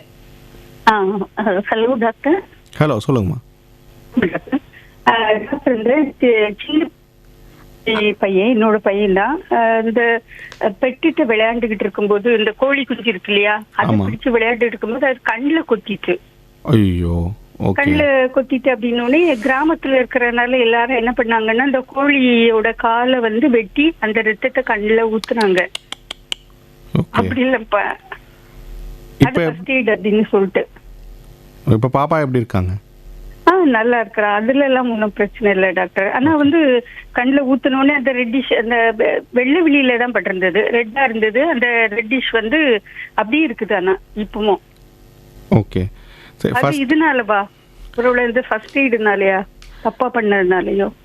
அதாவது இப்போ எவ்வளோ நாள் ஆச்சு இது மாதிரி நடந்து? இது நடந்து ரொம்ப வருஷம் ஆயிட்டு. அப்போ இப்போ இருக்க ரெட்னஸ் அதனால இருக்கிறதுக்கான வாய்ப்பு ரொம்ப குறைவு. பட் அகைன் இந்த மாதிரி எக்ஸாக்ட் டீட்டெயில்ஸ் வந்து நேரில் நான் கண்ணை பார்க்கணும் அந்த மாதிரி பார்த்தா சொல்ல முடியும். பட் பொதுவாக நீங்கள் கேட்ட கேள்வி, இந்த மாதிரி கண்ணில் அடிப்படுது, ஏதோ இந்த மாதிரி நம்ம ஒரு சேவல்னாலேயோ கோழினாலேயோ அந்த மாதிரி அடிப்படுது அப்படின்றப்போ அது நம்ம ஃபஸ்ட்டு அந்த அடிப்பட்ட ஏரியாவில் ஏதாவது அப்ளை பண்ணணும் அப்படின்னு நினைக்கிறது வந்து ஈவன் டர்மரிக் அப்ளை பண்ணும்போது கூட நம்ம கையிலேருந்தோ அந்த டர்மரிக்லேருந்தோ அந்த இடத்துல ஏதாவது போய் இன்ஃபெக்ஷன் வரலாம். ஸோ நம்ம இந்த மாதிரி அடிப்படும் போது அதில் அதுவும் கண்டிப்பாக அந்த கோழியோட காலில் இருக்க ரத்தம் வந்து நம்ம பண்ணவே கூடாது, அது ஹெல்ப் பண்ணாது. அது கிராமம் டாக்டர், அந்த அவசரத்துல பக்கத்துல எல்லாம் டாக்டர் எல்லாம் கிடையாது. அதனால சரி இப்படிதான் ஊத்தணும் அல்லது கண்ணு கெட்டு போயிரும் அப்படின்றதுனால அப்படி ஊத்திடணும். ஆனா அந்த ரெட்டிஷ் டாட் மட்டும் அந்த வெள்ளை வெளியில இருக்கு. ஆனா எந்த ப்ராப்ளம் இல்லை. யூஸ்வலி வெள்ளை வெளியில இருக்க டாட்ல ஒண்ணுமே ப்ராப்ளம் வராது. யூஸ்வலி அந்த கருவெளின்னு சொல்லுவோம்ல, அதுதான் நம்மளுக்கு டைரக்ட் சென்ட்ரல் விஷனுக்கு ரொம்ப ரொம்ப இம்பார்ட்டண்ட்டான பகுதி. சுற்றி இருக்க வெள்ளையில படும்போது ஒன்றும் பிரச்சனை வராதுமா. ஸோ ஒன்றும் பயப்பட வேண்டாம். அது ஜாஸ்தியான ஆப்வியஸாக நீங்கள் நேரில் கூட்டு போகணும். பட் நீங்கள் சொல்கிற அளவுக்கு இருக்க பிரச்சனைக்கு பயப்பட வேண்டாம். பட் ஏதாவது இன்ஜுரி படுது கண்ணில் அப்படின்னா ஜஸ்ட் டேப் வாட்டரில் கண்ணை வாஷ் பண்ணலாம். ஓகேங்களா? அப்போ ஆட்டோமேட்டிக்காக ஏதாவது டஸ்ட் அங்கே ஸ்டக்காக இருந்தது, இல்லாட்டி அந்த பர்டிகுலர் அனிமலோட ஏதாவது ஒரு ஃபெதரோ ஏதாவது அங்கே ஸ்டக்காக இருந்ததுன்னா அது வெளியில் வந்துடும். ஸோ ரன்னிங் டேப் வாட்டரில் கண்ணை வாஷ் பண்ணலாம், மல்டிபிள் டைம்ஸ் வாஷ் பண்ணலாம். ஓகேங்களா? வாஷ் பண்ணிவிட்டு கிட்ட இருக்க ஐ டாக்டர் கிட்ட கூப்பிட்டு போகிறதா பெட்டர் சொல்யூஷன். நம்ம புரியுது, கிராமத்தில் அந்த மாதிரி இமீடியட்டாக கஷ்டமாக இருக்கலாம். அட்லீஸ்ட் நம்ம ரன்னிங் டேப் வாட்டரில் ஏதாவது ஊற்றிட்டு அவங்களுக்கு என்ன டிஸ்டர்பன்ஸ் இருக்குது கண்ணில், இப்போ கண்ணிலேருந்து ஏதாவது தண்ணி மாதிரி வருதா, இல்லை கண்ணிலேருந்து ஏதாவது அழுக்கோ சீல் மாதிரியோ வருதா, இல்லை பார்வையில் ஏதாவது குறைபாடு இருக்கா அப்படின்னு கேட்டுக்கிட்டு அதுக்கேற்ற மாதிரி நம்ம கூப்பிட்டு போகிறது பெட்டராக இருக்கும். டாக்டர் கண்டிப்பாக வந்து இதை ஃபாலோ பண்ணியே ஆகணும். ஏன்னா இது ரொம்ப வித்தியாசமான ஒரு கேள்வியாகவும் டவுட்டாகவும் இருக்குது. டாக்டர் நிறைய விஷயங்கள் பேசிகிட்டு இருக்கோம். இப்போ ரீசெண்டாக ஒரு நேயர் சொல்லியிருந்தாங்க இந்த மாதிரி கண்ணில் வந்து கோழி குஞ்சு குத்துடுச்சு அப்படின்னு. அதுக்கு அவங்க அணுகுன முறை வந்து ஒன்று சொல்லியிருந்தாங்க இல்லையா, அது வந்து எப்படி அது அந்த மாதிரி நிறைய விஷயங்கள் வந்து நான் பார்க்குறோம். கிராமத்தில் இருக்கோம், நகரத்தில் இருக்கணும், என்ன ரீசன் சொன்னாலுமே அது கரெக்டு தானா? இல்லை, நிறைய நம்மளோட இந்த மாதிரி சில பிரச்சனைகளை அணுகுற விதம் கரெக்ட் இல்லை. இப்போது ஃபார் எக்ஸாம்பிள் குழந்தைக்கு ஃபிட்ஸ் வருது அப்படின்னா நிறைய குழந்தைங்களுக்கு ஃபீவர்னால ஃபிட்ஸ் வரும் சின்ன வயசில். ஒரு 10 குழந்தைக்காங்களா 1-2 குழந்தைங்களுக்கு வரும். அப்போ வந்து சாவியை கொண்டு போய் கையில் கொடுக்கறது. இப்போது நார்மலி இந்த மாதிரி விஷயங்கள்லாம் அதோ நம்மளுக்கு காலங்காலமாக பெரியவங்க சொல்கிறாங்க அப்படின்னு இருந்தாலும் சிலது ஃபாலோ பண்ணலாம், சிலது ஃபாலோ பண்ணக்கூடாது அப்படின்னு இருக்குது. அதில் வந்து அவங்க சொன்ன மாதிரி அந்த கோழியோட இதை கட் பண்ணி அந்த ரத்தத்தை இது பண்ணுறது கண்டிப்பாக ஃபாலோ பண்ணக்கூடாது. அதே மாதிரி ஃபிட்ஸ் வருதுன்னா மெயினாக பாப்பாவை வந்து ஒரு சைடாக அவங்க ஃபிட்ஸ் வரும்போது என்ன மேஜர் பிரச்சனை இருக்குன்னா அவங்க நாக்கை கடிச்சிப்பாங்க, இல்லாட்டி அவங்க சாப்பிட்ட சாப்பாடு வாமிட் பண்ணி அதை திருப்பி உள்ளே போயிடும். இந்த மாதிரி பிரச்சனைகள் தான் இருக்கும். ஸோ அவங்கள படுக்க வச்சுட்டு ஒன் சைடாக தலையை திருப்பிக்கணும். ஸோ அந்த வாமிட்டிங் உள்ளே போகாமல் இருக்கும். கொஞ்சம் ஒரு 30 டிகிரிஸ் ஹெட் மேலே இருக்கணும். ஸோ அகைன் வாமிட்டிங் உள்ளே போகாமல் இருக்கும். இந்த மாதிரி தான் யூஸ்வலி ஃபிட்ஸ் தானாக ஸ்டாப் ஆகிடும். அப்படி ஸ்டாப் ஆகலைன்னா ஹாஸ்பிட்டலுக்கு கூட்டிகிட்டு போகணும். யூஸ்வலி ஒரு 2 to 3 மினிட்ஸில் அதுவாக ஸ்டாப் ஆகிடும். ஸ்டாப் ஆகலைன்னா ஹாஸ்பிட்டலுக்கு கூப்பிட்டு போகணும். இப்போ அதே மாதிரி ரொம்ப சின்ன குழந்தைங்களா இருக்கும்போது இந்த வசம்பு அப்ளிகேஷன் வந்து நம்ம ஊரில் காமனாக பண்ணுவாங்க. அதெல்லாமுமே நிறைய வசம்பில் இருக்க நிறைய கெமிக்கல்ஸ் வந்து ஹார்ம்ஃபுல் தான். ஸோ அந்த மாதிரி சம் காமன் திங்ஸ் விச் இன்னும் நம்ம மேஜர் ஏரியாஸில் கம்மியாக இருந்தாலும் இன்டீரியர் இந்த மாதிரி கிராமங்களில் ஃபாலோ பண்ணுறாங்க. அது ஜென்ரல் பப்ளிக் தெரிய அந்த ப்ராக்டிசஸ்லாம் ஆட்டோமேட்டிக்காக கம்மியாகிடும்னு நினைக்கிறேன். ஓகே. இப்போ சின்ன பசங்க வந்து ஏதாவது பண்ணிகிட்டே இருக்கும், காதுக்குள்ளே கூட ஏதாவது பொருள் போட்டுப்பாங்க, உடனே வந்து எண்ணெய் காய்ச்சி ஊற்றுனா சரியாயிடும் அப்படின்ற மாதிரி அதெல்லாம் பண்ணுவாங்க. அதெல்லாம் எப்படி பார்க்குறீங்க? இல்லை, ஸோ பேசிக்கலி அது ப்ராப்ளி எங்கேருந்து வந்திருக்கலான்னு யோசிக்கும் போது அது காதுக்குள்ளே ஏதாவது வெளியில் வரணும், ஏதாவது தண்ணி ஊற்றுனா வெளியில் வந்துடலாம்னு நினச்சி அது ரொம்ப சூடாக ஊற்றுனா அங்கே ஏதாவது அந்த இன்செக்ட்ஸ் செத்து போயிடும் அப்படின்னு அவங்க நினச்சிருக்கலாம். பட் என்ன ப்ராப்ளம்னா அந்த மாதிரி பண்ணும்போது டேமேஜ் பண்ணலாம், நம்ம காதுக்குள்ளே இருக்க இதெல்லாம் நம்ம டேமேஜ் பண்ணலாம். ஸோ ஜென்ரலி காதுக்குள்ளே ஏதாவது போகுதுன்னா தலையை சாய்ச்சிடணும். ஸோ தட் பை கிராவிட்டி அது கீழே விழுந்துடும். இப்போ ரைட் சைடு இயரில் போய்ட்டுனா நம்ம தலையை ரைட் ஹேண்ட் சைட் சாய்ச்சோன்னா ஆட்டோமேட்டிக்காக அந்த காதுக்குள்ளே போன பொருள் வெளியில் வரதுக்கு நிறைய வாய்ப்பு இருக்குது. அது ஃபஸ்ட்டு. ரெண்டாவது விஷயம் வந்து வாட்டர் ரன் பண்ணலாம். நம்ம சூடாக எண்ணெய் காய்ச்சறதோ இல்லை எண்ணெய் ஊற்றுறதுக்கு பதிலாகவோ ஜஸ்ட்டு பிளெயின் வாட்டர் ஊற்ற ட்ரை பண்ணலாம். அது கூட best is to usually avoid pudding any thing inside the year. நம்ம தலையை சாய்ச்சி வெளில வருதான்னு பார்க்கலாம். வரலன்னா யூனோ அட்லீஸ்ட் ஒரு சின்ன நர்சிங் ஹோம் மாதிரி கூப்பிட்டு போயிட்டு அங்கே they can try injecting running water and seeing அந்த மாதிரி. பட் ப்ரிடாமினென்ட்லி எதுவுமே நம்ம இப்போ ஃபார் எக்ஸாம்பிள் மூக்குக்குள்ளே போயிடுது அப்படின்னா கூட நம்ம மூக்கில் கை விட்டால் இன்னும் டீப்பாக தான் உள்ளே போகும். இப்போ அதுக்குன்னு எக்யூப்மெண்ட்ஸ் இருக்குது. அந்த எக்யூப்மெண்ட்ஸ் வச்சு அவங்க எடுக்கும்போது தான் அந்த பொருள் வெளியில் வரும். ஸோ நம்ம ஏதாவது ஒன்று உள்ளே போயிடுது அப்படின்றதுக்காக நம்ம எக்ஸ்ட்ராவாக அதை வெளில எடுக்க போய் அது இன்னும் உள்ளே தள்ளுவோம். அது காதில் இன்னும் உள்ளே போக முடியாது. பட் நோஸ்லேயும் மவுத்லேயும் நம்ம ஏதாவது பண்ணால் அது இன்னும் டீப்பாக உள்ளே போயிடும். Okay okay doctor. அடுத்த நேயர் இருக்காங்க, பேசிடுவோம். வணக்கம் ரெயின்போ. வணக்கம். வணக்கம், உங்கள் பேர் சொல்லுங்க. தூத்துக்குடி மாவட்டம் சிவகலையிலிருந்து கே தாமஸ் பேசுறேம்மா. தாமஸ் சார் சொல்லுங்க. வணக்கம் வணக்கம் சொல்லுங்கள் சார். அதான் நான் கேட்டுக்கிட்டு இருந்தேன், நீங்களும் நல்லாவே சொல்லிட்டீங்க. எங்க பாப்பாவுக்கு வந்து இடையிடையே இந்த ஃபிட்ஸ் வர்றது இந்த காய்ச்சல் டைம்ல வந்தது. Correct correct. என்ன பண்ணணும் நான் கேட்டுக்கிட்டு இருந்தேன். நான் கேட்கணும்னு நீங்களும் அங்கே சொன்னீங்க சார். அது எவ்வளவு நேரம் இருக்கும் அந்த ஃபிட்ஸ்? ஸோ இது நார்மலாக ஃபீவர் கூட வர ஃபிட்ஸ், ஃபெப்ரைல் ஃபிட்ஸ் அப்படின்னு சொல்லுவோம். அதுதான் யூஸ்வலாக 1.5 வயசு தான் ஆகுது. ஒரு தடவை வந்துச்சு. ஸோ யூஸ்வலாக அது வந்து சரி எவ்வளவு நேரம் இருக்கும் கேட்க? Duration of time maximum 5 to 10 minutes. But யூஸ்வலாக it will be only 2 to 3 minutes. ஆஹா. அப்பனா நம்ம வந்து கட்டாயம் ஒரு சரிப்பா படுக்க வச்சுட்டா சரியாயிருமா சார்? அது நம்ம அது தானாகவே நின்றோம். நம்ம அதை நிற்க வைக்கிறதுக்குன்னு எதுவுமே பண்ண வேண்டாம். அந்த டைமில் அதனால் வரக்கூடிய எக்ஸ்ட்ரா பாதிப்புகள், இப்போ நம்ம ஏதாவது இடத்துல இருந்தோம்னா பக்கத்தில் ஏதாவது தள்ளி விட்டுட்டோம், அது நம்ம மேலேயே பட்டுடும். இல்லை நம்ம ஏதாவது இப்போ தான் சாப்பிட்ருந்தோம், யூஸ்வலி ஃபிட்ஸ் மாதிரி வரும்போது வாமிட்டிங் வரலாம். அது திருப்பி உள்ளே முழுங்கினோன்னா ஆஸ்பிரேஷன் இன்ஃபெக்ஷன் ஆகிடும். ஸோ அந்த மாதிரி இந்த ஃபிட்ஸ்னால வரக்கூடிய டேமேஜஸை தவிர்க்கிறதுக்காக தான் நான் ஒரு 30-40 degrees எலிவேஷனில் வைக்கணும்னு சொல்லியிருக்கேன். தலையை ஒரு சைட் திருப்பிக்கணும்னு சொல்லி தலையான வச்சு எலிவேஷன் வந்து 45 degree வைக்கணுமோ? முடிஞ்ச அளவுக்கு. இப்போ ஐடியலாக கொஞ்சம் சிட்டிங் பொசிஷனில் இருந்தால் கூட அவங்களுக்கு அது வெளியில் வந்துடும். பட் அப்படி முடியல, நம்ம சப்போஸ் வெளியில் இருக்கோம், சிட்டிங் பொசிஷனில் உட்காரணும்னா ஜஸ்ட் ஃப்ளாட்டாக லை பண்ணிவிட்டு ஹெட்டை ஒன் சைட் திருப்பிடணும். சார் எத்தனை டிகிரி ஃபாரன்ஹீட்ல அது ஆல்மோஸ்ட் வரும் போடுமான வர? அது யூஸ்வலி ஹை ஃபீவரில் வரும். நம்மளுக்கு 100 மேலே 101, 102 இருக்கும்போது வரலாம். சம்டைம்ஸ் ஃப்ளக்சுவேஷன், அதாவது திடீர்னு இப்போ நம்மளுக்கு 98, 96 இருக்குது, அது 100 ஆகிடுச்சு. ஸோ அந்த ரேபிட் கிளைம் அந்த மாதிரி சொல்லுவோம். இந்த டெம்பரேச்சர் ரைஸ் வந்து சடனாக ரேப்பிடாக ரைஸ் ஆகும்போது ஃப்ளக்சுவேஷன்ஸ் வரும்போது வரலாம். இந்த பர்டிகுலர் டெம்பரேச்சர் மேலே தான் வரணும் இல்லை, அது 100 கூட வரலாம். அதான் நான் சொல்ல வரேன் உங்களுக்கு. சரி சார், நல்ல கருத்து. ஆனா தண்ணி இந்த நம்ம வந்து வெந்நீர் எல்லாம் காட்டன்ல அப்ளை பண்ணி அப்படி வச்சு குறைக்கலாமா அந்த நேரத்துல? குறைக்கணும், பட் வெந்நீர் அப்ளை பண்ணி இல்லை, பிளெயின் வாட்டர். வெந்நீரும் அப்ளை பண்ணக்கூடாது, ஐஸ் வாட்டரும் அப்ளை பண்ணக்கூடாது. காட்டன்ல நனைச்சி அப்படிதானே சார்? நம்ம இந்த உடம்பு தேய்ச்சி விடுறதுன்னு சொல்லுவோம்ல, அந்த மாதிரி தான். ஜஸ்ட் ஒரு நல்ல காட்டன் துணியில் நனைச்சிக்கிட்டு ஜஸ்ட் பிளெயின் ரன்னிங் வாட்டர் நினச்சிட்டு உடம்பு ஃபுல்லாக நம்ம இது பண்ணி விட்டோம்னா அந்த டெம்பரேச்சர் ஆட்டோமேட்டிக்காக கம்மியாயிடும். Thank you sir. Thank you. Yes doctor, நிறைய பேசியிருந்தோம். இப்போது குழந்தைங்களுக்கு வந்து காதுக்குள்ளே பூச்சி போகிறதுலாம் அது எப்படி பண்ணணும்னு சொல்லியிருந்தீங்க. இப்போ நான் பூச்சி கடிச்சிருது, ஆனால் அவங்களுக்கு தெரியல, தூக்கத்துலேயோ இல்லை அவங்க அறியாத டைம்லையோ கடிச்சிருதுன்னா அது எந்த மாதிரி விஷயங்களால் நம்ம அதை கண்டுபிடிக்கலாம்? ஐயோ குழந்தைக்கு வந்து இது வித்தியாசமாக பண்ணுறான், இவன் வித்தியாசமாக பண்ணுறாங்க அப்படின்னு எப்படி கண்டுபிடிக்கிறது? எப்படி வந்து சீக்கிரமாக மருத்துவமனைக்கு கூப்பிட்டு போகிறது? இப்போ ஜென்ரலி இந்த மாதிரி பூச்சிக்கடிங்களுக்கு வந்து இச்சிங் ஆரம்பிச்சிடும். ஸோ குழந்தைங்க இப்போ ஏதாவது ட்ரெஸ்ஸுக்குள்ளே சொரிஞ்சிட்டே இருக்காங்க அப்படின்னா வந்து அங்கே ஏதாவது கடிச்சிருக்கலாம் அப்படின்னு அர்த்தம். ரெண்டாவது, ரொம்ப சின்ன குழந்தைங்கள வந்து ரொம்ப இன்செசன்ட் க்ரைன்னு சொல்லுவோம். நிறுத்தாமல் அழுதுகிட்டே இருப்பாங்க. இப்போ யூஸ்வலாக அழுதாங்கன்னா ஒரு 5 நிமிஷம் 10 நிமிஷத்தில் சமாதானப்படுத்த முடியும். ஒரு 20 நிமிஷம் அளவுக்கு நம்ம யூஸ்வலாக சமாதானப்படுத்துறதுக்கு வெளில கூப்பிட்டு போவோம், வேடி காட்டும். So we say consolable cry. அது அழுறாங்க, பட் கன்சோல் பண்ண முடியாது, அது நார்மல். க்ரையை கன்சோல் பண்ண முடியல. ரொம்ப இப்போ லெஸ் தென் 1 year பாப்பாங்களுக்கு அரிப்பு கூட இச்சிங் கூட சரியாக பண்ண மாட்டாங்க. இதே பெரிய குழந்தைங்கன்னா டெஃபினெட்லி இச்சிங் இருக்கும். அந்த இடத்துல இச்சிங்கோ பெயினோ அவங்களே சொல்லிடுவாங்க. ரொம்ப சின்ன குழந்தைங்கன்னா இன்கன்சோலபிள் க்ரை இருக்கும். நிறுத்தாமல் அழுதுகிட்டே இருப்பாங்க, நம்மளால் சமாதானப்படுத்த முடியாது. ஸோ அந்த மாதிரி சைன்ஸ் தான் நம்ம ஹாஸ்பிட்டல் கூட்டிகிட்டு வந்துடணும். Okay sir. இப்போ இந்த மாதிரி விபத்துக்களில் எவ்வளோ நேரத்தில் வந்து நம்ம கூட்டிகிட்டு வந்தால் ஓகேவாக இருக்கும், சீக்கிரமாக க்யூர் பண்ண முடியும்னு எதுவும் இருக்கா?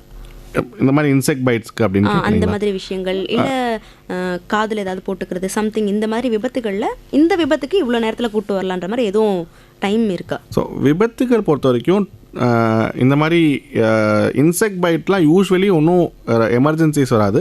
ரேராக ஒரு சில இன்செக்ட் பைட்ஸ் வந்து அலர்ஜிக் ரியாக்ஷன், அனஃபிலாக்சிஸ் அப்படின்னு சொல்லுவோம், பெரிய அலர்ஜிக் ரியாக்ஷன் வருது. ஸோ அந்த தடிப்பாக இருக்கிறது வந்து ஃபேஸ்லாம் வர ஆரம்பிக்குது, லிப்ஸ் எல்லாம் ஸ்வெல்லிங் ஆக ஆரம்பிக்குது. அப்படின்னா it is an emergency. So lips swelling வரும்போது உள்ளேயும் ஸ்வெல்லிங் வரலாம், விச் மீன்ஸ் தட் அவங்களோட சுவாச கோளாயில் ஸ்வெல்லிங் வந்தால் மூச்சு விடுறது கஷ்டமாயிடும். ஸோ அந்த மாதிரி சினாரியோஸில் உடனடியாக கூப்பிட்டு வரணும் 5-10 மினிட்ஸில். பட் அதர்வைஸ் சின்ன சின்ன இச்சிங் இருக்குது அப்படின்னா பொறுமையாக அவங்க ஈவினிங் கூட போய் டாக்டர்கிட்ட காமிச்சிக்கலாம்.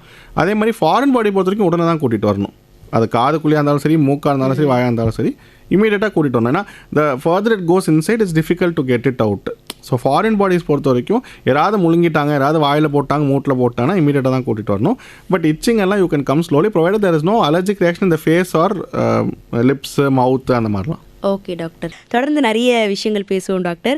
இப்போ எனக்கு இன்னொரு டவுட் என்ன அப்படின்னா, இப்போ குழந்தைங்கள் வந்து விளையாடிட்டே இருப்பாங்க, ஆனால் ரீசெண்டாக நிறைய விஷயங்கள் வந்து நம்ம கேள்விப்படுறது நாய் கடிச்சு வந்து ரொம்ப ஆபத்துக்குள்ளாகிறாங்க குழந்தைகள், ரொம்ப சீரியஸாக போகுது அப்படின்ற விஷயங்கள்லாம் கேள்விப்பட்டிருந்தோம்.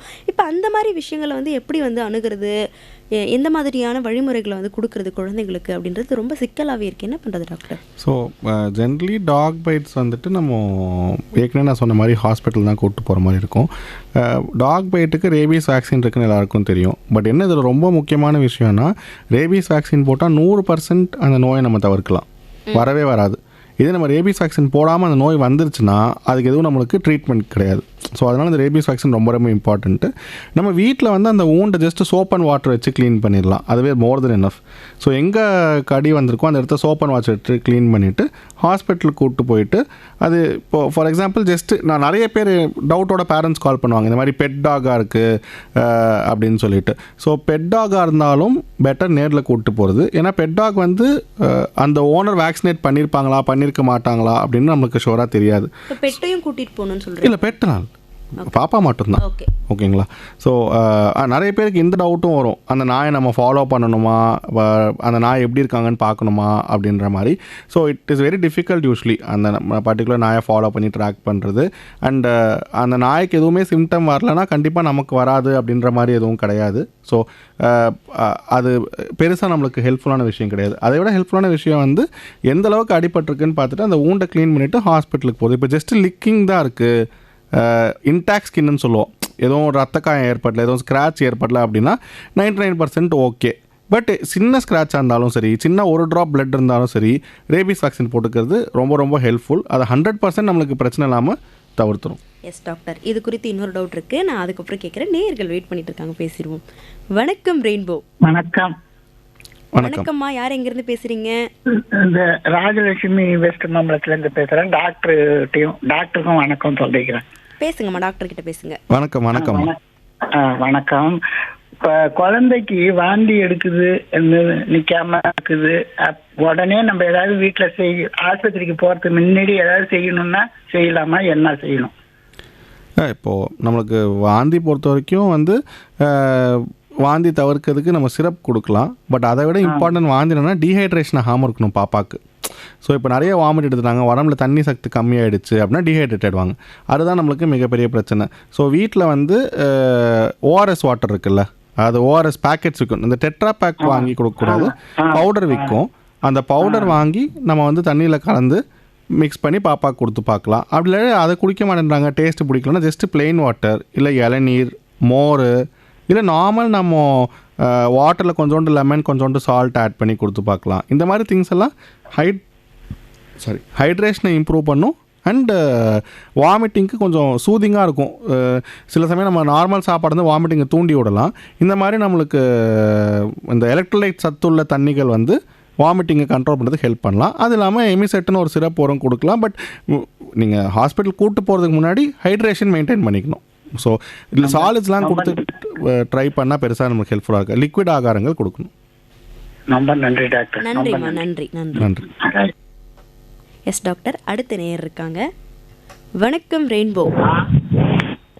ஹலோ வணக்கம். வணக்கம், சொல்லுங்க. நான் வேலூர் மாவட்டம் கட்பாடியிலேருந்து சந்திரசேகர் பேசுறேன். சொல்லுங்க சந்திரசேகர், டாக்டர் இருக்காங்க. டாக்டர், எனக்கு என்ன கேள்வினா, இந்த குழந்தைகளுக்கு அஜீரண கோளாறு இது ஏற்பட்டது அப்படின்னா பேரண்ட்ஸ் எப்படி ஹேண்டில் பண்ணணும்? குறிப்பிட்டு இந்த டைஜஷன் ப்ராப்ளம் குழந்தைகளுக்கு எதனால வருது? அது என்னுடைய முதல் கேள்வி டாக்டர். இன்னொரு கேள்வி வந்து, குழந்தைகளுக்கு இந்த மார்ச்சளி அதை எப்படி ஹேண்டில் பண்ணுறது டாக்டர்? அதை கொஞ்சம் எனக்கு சொல்லுங்களேன். ஓகே, ஸோ ரெண்டுமே குழந்தைங்களுக்கு காமனாக வரக்கூடிய ப்ராப்ளங்கள். ஸோ எஸ் டாக்டர், நான் ரெண்டுமே சொல்கிற மாதிரி வந்து நான் எல்லாத்துக்குமே சொல்கிற மாதிரி வந்து நான் சொல்கிறது எல்லாமே பொதுவான அட்வைஸ் தான். ஓகேங்களா? ஒரு பர்டிகுலர் குழந்தைக்கு மார்சலி வருது அப்படின்னா அதில் சில டிஃப்ரென்சஸ் இருக்கலாம். ஸோ ஹாஸ்பிட்டலுக்கோ பீடியாட்ரிஷன்ட்டோ கூப்பிட்டு போகணும். பட் ஜென்ரல் கருத்துக்கள் நான் சொல்கிறேன். ஸோ ஃபஸ்ட்டு வந்து நம்ம டைஜஷன் பற்றி கேட்டிங்க. ஸோ இந்த கேஸ்ட்ரைட்டிஸ், இன்டைஜஷன் இதெல்லாம் குழந்தைங்களுக்கு வரக்கூடிய காமன் ப்ராப்ளம். இது எஸ்பெஷலி இப்போ நம்மளோட ஹேபிட்ஸ், ஃபுட் ஹேபிட்ஸ்னால இந்த junk food, chips, biscuits, chocolates இது எல்லாமே கேஸ்ட்ரைட்டிஸை இன்க்ரீஸ் பண்ணும். இதில் ஃபஸ்ட்டு வந்து நம்மளோட இந்த chips packets, whatever be the chips packet. So outside ஃபுட்டை முடிஞ்ச அளவுக்கு தவிர்க்கணும். டெய்லி கண்டிப்பாக சாப்பிடக்கூடாது. வாரத்துக்கு ஒரு வாட்டி சாப்பிட்லாம். சாப்பாடு நேரத்துக்கு சாப்பிட்ணும். இப்போ என்ன ஆகுனா, நம்ம 11 மணிக்கு குழந்தைங்க சிப்ஸ் சாப்பிட்டாங்கன்னா 2 மணிக்கு அவங்க சாப்பாடு சாப்பிட மாட்டாங்க. ஸோ நேரத்துக்கு சாப்பாடு சாப்பிட்டுட்டு இன்பிட்வீன் இன்டர்வெல்ஸில் ஃப்ரூட்ஸோ இல்லை இந்த மாதிரி நான் ஏற்கனவே சொன்ன மாதிரி இளநீரோ, டெண்டர் கோகனட், பட்டர் மில்க் அந்த மாதிரி மோர்லாம் ரொம்ப ரொம்ப நல்ல விஷயம். இந்த கேஸ்ட்ரைட்டிஸ், இன்டைஜஷனை ப்ரிவெண்ட் பண்ணணும் அப்படின்னா மோர், தயிர் இந்த 2 விஷயத்த பாப்பா டெய்லி எடுத்துக்கினாங்கனாலே இன்டைஜஷன் ப்ரிவெண்ட் ஆகிடும். நிறைய பெற்றோர்களுக்கு என்ன சந்தேகம்னா, மோர் தயிர் கொடுத்தா சளி பிடிச்சிரும் அப்படின்னு. அந்த மாதிரி கிடையவே கிடையாது. ஓகேங்களா? மோர் தயிர்னால சளி பிடிக்காது. அப்படி உங்களுக்கு டவுட்டாக இருந்தால் அது ஜில்லுன்னு கொடுக்காதீங்க. ஃப்ரிட்ஜிலேருந்து எடுத்த உடனே கொடுக்காதீங்க, வெளியில் வச்சு கொடுங்க. ஸோ அது இல்லாமல் மார்சலிக்கு வந்து ஹாஸ்பிட்டல் தான் கூட்டிகிட்டு போகணும். இந்த இன்டைஜஷனுக்கு வீட்டில் வைத்தியம் பண்ணலாம். நான் சொல்கிற மாதிரி ஃபுட் ஒழுங்காக கொடுக்கணும், டைமுக்கு கொடுக்கணும். எஸ்பெஷலி ஸ்லீப், தூங்குறதுக்கு முன்னாடியே ஃபுட்டு ஒரு 2 ஹவர்ஸாவது கேப் இருக்கணும். சாப்பிட்டோன்னு தூங்கினா சாப்பிட்ட எதுவுமே ஒழுங்காக டைஜஸ்ட் ஆகாது. ஸோ இந்த மாதிரி சில டிப்ஸ் ஃபாலோ பண்ணலாம். பட் மார்சலிக்கு வந்து நேரில் தான் காட்டணும். எஸ் டாக்டர், நான் ஆல்ரெடி சொல்லியிருந்த மாதிரி அந்த நாய்க்கடிகள் பற்றி நம்ம பேசியிருந்தோம் இல்லையா? அதில் இன்னொரு டவுட் என்னென்னா, பெட்டில் வந்து நாய் கடிச்சா மட்டும்தான் ராபிஸ் வருமா, இல்லை வேறு பெட்டு நம்ம வளர்க்குறோம் அப்படின்னாலும் அதனாலையும் பாதிப்பு? ரொம்ப இம்பார்ட்டன்ட் கொஸ்டின் நீங்கள் கேட்டது. ஸோ நாய் மட்டும் கிடையாது, யூஸ்வலி நாய், பூனை இது ரெண்டுமே பிரச்சனை வரும். அது இல்லாமல் வைல்டு, இப்போ நம்ம இந்த அவுட்டர் நம்ம ட்ரிப்பு மாதிரிலாம் போகும்போது எல்லா இடத்துலையுமே மங்கீஸ் இருப்பாங்களே. ஸோ மங்கிலையும் இம்பார்ட்டண்ட்டாக வரலாம். ஸோ டாகு, கேட்டு, மங்கி இது 3லையுமே வந்து, ஸோ நாய், பூனை, குரங்கு 3த்துலேயுமே வந்து நம்மளுக்கு ரேபிஸ் பிரச்சனை வரலாம். அது இல்லாமல் ரேராக வந்து பேட்ஸு, அப்புறம் இந்த மங்கூஸ், கீரிப்பில்லைன்னு சொல்கிறது இதெல்லாம் கூட ஒரு நியூஸ் வந்திருந்தது. ஆமாம் ஆமாம் ஆமாம். ஸோ இதெல்லாத்துலேயும் கூட ரேபிஸ் வரலாம். இப்போ அது வந்துருச்சுன்னா இப்போ அதுக்கு ப்ரிவென்ட் பண்ணுறதுக்கு என்னென்ன பண்ணலாம்? இப்போது குழந்தைகள் விளையாடுறாங்க இல்லையா, நம்ம போகாதுன்னு சொல்ல முடியாது குழந்தைகளை. இப்போ எந்த மாதிரி விஷயங்களை கையாளுறதுன்னு ரொம்ப சிக்கலாகவே இருக்குது அந்த விஷயங்களை பொறுத்த வரைக்குமே. ஸோ யூஸ்வலி எந்த அனிமலையும் போயிட்டு நம்ம ரொம்ப சீண்டாத வரைக்கும் அவங்க படுத்தாமல் இருக்கலாம். ஸோ அனிமல்ஸ் கிட்ட கிட்ஸ் போகிறத, if there not pet animals, நம்ம கொஞ்சம் தவிர்க்க ட்ரை பண்ணலாம். அண்ட் பைட் பொறுத்த வரைக்கும் பைட் ஆகிடுச்சுன்னா நான் சொன்ன மாதிரி போய் ரேபிஸ் வேக்சின் போட்டாலே போதும். வெதர் இட் இஸ் அதான் நாய்க்கு, பூனை, குரங்கு எதுவாக இருந்தாலும் போயிட்டு ரேபிஸ் வேக்சின் போட்டால் போதும், ஒன்றும் பிரச்சனை வராது. ஸோ இதுக்காக நம்ம விளையாடாமல் அனுப்பணும் அப்படின்னு அவசியம் கிடையாது. பட் இப்போ ஒரு 10 குழந்தைங்க விளையாடுறாங்கன்னா அட்லீஸ்ட் ஒரு 2-3 பேரண்ட்ஸ் கண்காணிக்கிறது இருந்தாங்கன்னா they will be able to இந்த மாதிரி சம்பவங்கள் நடக்காமல் தவிர்க்க முடியும். ஓகே டாக்டர், இது குறித்து ஒரு அளவுக்கு கிளியாரிட்டி கிடச்சிருக்கு எனக்கு. இப்போ இன்னொரு விஷயம் என்னென்னா, குழந்தைங்க வந்து கோலி விளையாடுவாங்க, இந்த மாதிரி விஷயங்கள்லாம் பண்ணுவாங்க, அதை முழுங்கிடுவாங்க. இல்லைனா வந்து இப்போ நிறைய எலக்ட்ரானிக்ஸ் பொருளாக வந்திருக்கு, பட்டன் வச்சுருக்காங்க, அதெல்லாம் முழுங்கிடுறாங்க. அது என்ன பண்ணுறது? அதனால எப்படி ஃபேஸ் பண்ணுறது? இப்போ கோலி வந்து எங்கேயாவது போய் அடைச்சிச்சுனா தான் பிரச்சனை. இல்லாட்டி நான் ஏற்கனவே காயினுக்கு சொன்ன மாதிரி அது முழுங்கின அப்புறம் நம்ம ஹாஸ்பிட்டல் கூட்டிகிட்டு போகணும். அது அவங்க ஸ்கேன்லாம் பண்ணி பார்த்துட்டு எங்கேயாவது அடைப்பு இருக்குன்னா சொல்லுவாங்க. இல்லாட்டி அது நார்மலாக மோஷனில் வெளில வந்துடும். ஃபுட்பாத்தில் போனால் பிரச்சனை கிடையாது. பட் நம்ம வின் பைப்பில் போனால் அது பிரச்சனை. இது கோலிக்கும் காயினுக்கும் சேம் தான். பட் நீங்கள் ரெண்டாவது கேட்டிங்க பார்த்தீங்களா, பட்டன் பேட்டரி, இது ரொம்ப ரொம்ப ப்ராப்ளமான விஷயம். ஓகேங்களா? ஸோ நார்மலாக நம்ம குழந்தைங்க கொடுக்குற எல்லா டாய்ஸ்லேயுமே வந்து பட்டன் பேட்டரி இருக்கும். ஸோ அது நம்ம ஒரு பெரிய விஷயமாக கருத மாட்டோம். But button battery can cause, அதில் வந்து ஆசிட், ஆல்கலி செக்ரேஷன்ஸ்லாம் வரும். அப்படியே நான் ஏற்கனவே சொன்ன மாதிரி அழுகிரும் உள்ள. அது ஃபுட் பைப்பில் போனாலும் சரி, வின் பைப்பில் போனாலும் சரி, அது உள்ள ஸ்டமக்கில் போனாலும் சரி, எல்லா இடத்துலையுமே இட் கேன் காஸ் நெக்ரோசிஸ் அப்படின்னு. அந்த இடம் ஃபுல்லாக அழுகிறது இட் கேன் காஸ். ஸோ அதனால் பட்டன் பேட்டரி வந்து குழந்தைங்க கையில் கொடுக்கவே கூடாது. பட்டன் பேட்டரி உள்ளே போய் அப்படியே வெளியில் வந்துருச்சு, எதுவுமே ப்ராப்ளம் காஸ் பண்ணாமல் இருக்கின்றது அது பாப்பாவுக்கு ரொம்ப ரொம்ப மிராக்கிள் லக்கியான விஷயம். பட்டன் பேட்டரி உள்ளே போனாலே பிரச்சனை வர்றதுக்கு நிறைய வாய்ப்புகள் இருக்குது. ஸோ டாய்ஸ் வாங்கும்போது அந்த பட்டன் பேட்டரி இருக்க ஏரியா வந்து ஸ்க்ரூ பண்ணியிருக்கணும். குழந்தையால சும்மா திறந்து அந்த பேட்டரி எடுத்து வாயில் போட்டுக்க முடியக்கூடாது. ஸோ அந்த பேட்டரி வந்து கண்டிப்பாக ஸ்க்ரூ பண்ணியிருக்க மாதிரி டாய்ஸ் பார்த்து வாங்கணும். பட்டன் பேட்டரி மூலம்னா உடனடியாக ஹாஸ்பிட்டல் கூப்பிட்டு வந்துடணும். ஓகே டாக்டர், இப்போ இறுதியாக இந்த கேள்வியோட நிறைவு செய்யலாம்னு நினைக்கிறேன். இப்போ ஸ்ட்ரிக்டாக இந்த விஷயங்கள்லாம் பெற்றோர்கள் வந்து பார்க்கணும், இல்லை குழந்தைகள் வந்து இதெல்லாம் பண்ணக்கூடாது அப்படின்ற மாதிரி ஒரு விஷயங்கள் இருக்குன்னா என்னென்ன விஷயங்கள் பண்ணவே கூடாதுன்னு சொல்வீங்க? ஸோ ரொம்ப சின்ன குழந்தைங்கள் நம்மளால் சொல்லி புரிய வைக்க முடியாது. ஸோ பெற்றோர்கள்கிட்ட நான் சொல்கிறேன், ஓகேங்களா? ஸோ பெற்றோர்கள் பொறுத்த வரைக்கும் குழந்தைங்க ரீச்சில் எந்த டேஞ்சரஸான பொருட்கள் இருக்கக்கூடாது. அடல்ட் மெடிசன்ஸ், நம்ம சாப்பிட்ற மெடிசன்ஸ் எதுவுமே டைனிங் டேபிள் அப்படியே விட்டுறது, இல்லாட்டி சோஃபா மேலே விட்டுறது, அந்த மாதிரி பண்ணோன்னா பாப்பா எடுத்து ஆட்டோமேட்டிக்காக வாயில் போட்டுக்கு தான் போகிறாங்க. ஸோ மாத்திரை மருந்துகள் எதுவுமே பாப்பாவோட ரீச்சில் இருக்கக்கூடாது. லிக்விட் நிறைய டைம் நிறைய குழந்தைங்க இந்த ஃபினாயில் அப்புறம் பாத்ரூம் கிளீனர்ஸ் இதெல்லாம் அந்தந்த பாட்டில் இருக்காது. சில வீட்டில் என்ன பண்ணுவாங்கன்னா பிளெயின் பாட்டில் வச்சுருவாங்க, அது கலர்லெஸ்ஸாக இருக்கும். ஸோ அது பார்க்குறதுக்கு அது என்னென்னே நம்மளுக்கு தெரியாது. ஸோ அதை முழுங்கிட்டு வாயில் புண்ணு, தொண்டையில் புண்ணு, ஃபுட் பைப்பில் புண்ணு அந்த மாதிரிலாம் கூப்பிட்டு வந்திருக்காங்க, ஓகேங்களா? ஸோ அன்லேபிள் திங்ஸ் எதுவுமே இந்த மாதிரி டேஞ்சரஸ் ஐட்டம்ஸ் வீட்டில் இருக்கக்கூடாது. பாத்ரூம் க்ளீனிங் திங்ஸ் எல்லாமே ஹைட்டில் இருக்கணும், அந்தந்த பாட்டிலில் இருக்கணும். அன்லேபிள்டாக ஒயிட் பாட்டில்ஸில் கண்டிப்பாக இருக்கவே கூடாது. கீழே விழுறது, அதாவது பெட்லேருந்து கீழே விழுறது தவிர்க்க முடியாது, நடக்கும்போது கீழே தவிர்க்க முடியாது, அதெல்லாம் பரவாயில்ல. பட் ஒரு ஹைட்லேருந்து கீழே வர்றது அப்படி நடக்காமல் நம்ம பார்த்துக்கணும். இப்போ சில வாட்டி ஃபஸ்ட் ஃப்ளோர் பால்கனியில் அந்த பால்கனி ஒழுங்காக போடாமல் இருந்து ஒரு குழந்தை அப்படியே ஃபஸ்ட் ஃப்ளோர்லேருந்து கீழே விழுந்தெல்லாம் கூட்டிகிட்டு வந்திருக்காங்க. ஸோ ரெயிலிங், பால்கனியாக இருந்தாலும் சரி, ஸ்டெப்ஸாக இருந்தாலும் சரி, ரெயிலிங் இருக்க மாதிரி இடத்துலாம் நம்ம பார்த்துக்கணும். இம்பார்ட்டண்ட்டாக வெளியில் நம்ம பைக்கில் கூப்பிட்டு போகிறோம் அப்படின்றப்போ நிறைய பேரண்ட்ஸ் நிறைய இல்லை 99% ஆஃப் பேரண்ட்ஸ் வந்து குழந்தைங்களுக்கு ஹெல்மெட் போடுறதே கிடையாது. இப்போ புதுசாக கூட ரூல் பாஸ் பண்ணியிருக்காங்க, புதுசாக ரொம்ப நாள் ஆச்சு ரூல் பாஸ் பண்ணி, 9 monthsலேருந்தே ஹெல்மெட் போடலாம் அப்படின்னு சொல்லிட்டு. ஸோ கிட்ஸாக இருந்தாலும் பைக்கில் கூட்டிகிட்டு போகிறோன்னா ஹெல்மெட் கண்டிப்பாக போடணும். இல்லை முன்னாடிலாம் வேறு குழந்தைங்கள ஆமாம், முன்னாடி 2 குழந்தைங்க பின்னாடி உட்காருது. ஸோ குழந்தைங்க பைக்கில் கூட்டு போத முடிஞ்சால் தவிர்க்கலாம். அப்படி தவிர்க்கவே முடியலன்னா குழந்தைங்களுக்கு ஹெல்மெட் போட்டு கண்டிப்பாக கூட்டிட்டு போகணும். ஹெல்மெட் போட்டு கூப்பிட்டு போனால் மிச்சம் எந்த பகுதியில் அடிபட்டாலும் நம்ம சரி பண்ணிடலாம். பிரெயினில் அடிபட்டால் நம்மளால் ஒன்றும் பண்ண முடியாது. அதுக்காக தான் ஹெல்மெட் அட்வைஸ் பண்ணுறது. அது குழந்தைங்க இருக்கும்போது சின்ன ஹெல்மெட் கிடைக்கல, வாங்கலை, போடலை அப்படின்னு ரீசன் சொல்லாமல் குழந்தைங்களுக்கும் ஹெல்மெட் சின்ன வயசுலேருந்தே ஹெல்மெட் போட்டு வளர்ந்தாங்கன்னா பெரியவங்க ஆகும்போது ஆட்டோமேட்டிக்காக ஹெல்மெட் போட்டுருவாங்க. ஸோ அந்த ஹேபிட் வந்து நம்ம சின்ன குழந்தைங்கலேருந்தே கொண்டு வரணும். ஷோர் டாக்டர், நிறைய கேள்விகளுக்கு நேயர்களாகட்டும் இல்லை என்னுடைய சந்தேகங்களாக இருக்கட்டும் நிறைய தெளிவாக பதில் சொல்லியிருந்தீங்க. ரொம்ப நன்றி டாக்டர். ரொம்ப நன்றி. இவ்வளோ பேரோட சந்தேகங்களுக்கு கேள்விக்கு பதில் சொல்லிட்டு கூடவே பாட்டு கேட்டிருந்தது ரொம்ப மகிழ்ச்சியாக இருந்தது. எஸ் டாக்டர், ரொம்ப நன்றி. அண்ட் அதே மாதிரி நிறைய நேயர்கள் வந்து உங்களுடைய சந்தேகங்களை வந்து கேட்டிருப்பீங்க, அதை கரெக்டாக டாக்டர் சொன்ன மாதிரி ஃபாலோ பண்ணுவீங்க அப்படின்னு நம்புகிறேன்.